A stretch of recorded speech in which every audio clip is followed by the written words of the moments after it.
যখন নিজেদের পেটে লাথি পড়লো তখন ঠিকই তারা আন্দোলনে এসছেন, তাহলে আমাদের পেটে যখন লাথি পড়ছে আমরা কেন আন্দোলনে আসবো না? ওনারা কি আন্দোলন প্রত্যাহার করেছেন? আমাদের শিক্ষক যারা আছেন, আমরা কেন আন্দোলন প্রত্যাহার করবো? হল ছেড়ে যেতে বল, হল ছেড়ে যেতে বলে হল ছাড়া তো প্রশ্নই ওঠে না।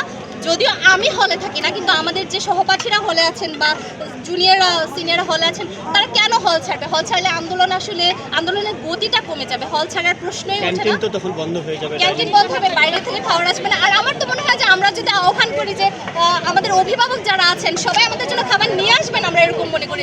যদি ছাত্রলীগের মতো পেটুয়া বাহিনীকে আসলে বিরিয়ানি রান্না করে খাওয়ানো হয়, আর এখানে আমরা তো এমন অধিকারের জন্য রাস্তায় নেমেছি যেটা ন্যায্য, সেখানে তো পুরো বাংলাদেশের মানুষ আমাদের পাশে আছে। মুক্তিযুদ্ধে যদি নামার সময় মুক্তিযোদ্ধারা চিন্তা করতো যে আমরা খাবার কোথায় পাবো, আমরা আসলে বাঁচতে পারবো কিনা, ট্রেনিং করতে কিনা, তাহলে তো যুদ্ধটাই হতো না। আর উনি বলছেন যে মুক্তিযোদ্ধা, শুধু মুক্তিযোদ্ধা কি তারাই যারা শুধুমাত্র রণাঙ্গনে যুদ্ধ করেছিল? বাংলাদেশের যে 95% মানুষ তখন তাদেরকে খাবার দিয়ে, তাদের বন্দুক টেনে বিভিন্নভাবে সহযোগিতা করেছিল, সেই ব্যাপারগুলো কোথায় যাবে? তারাও, এবং বাংলাদেশের সবচেয়ে বড় ব্যাপার হচ্ছে গেরিলা যুদ্ধ ছিল এই দেশের যুদ্ধের একটা বড় প্যাটার্ন। সেই গেরিলা যুদ্ধের কথা ভুলে গেলে হবে না।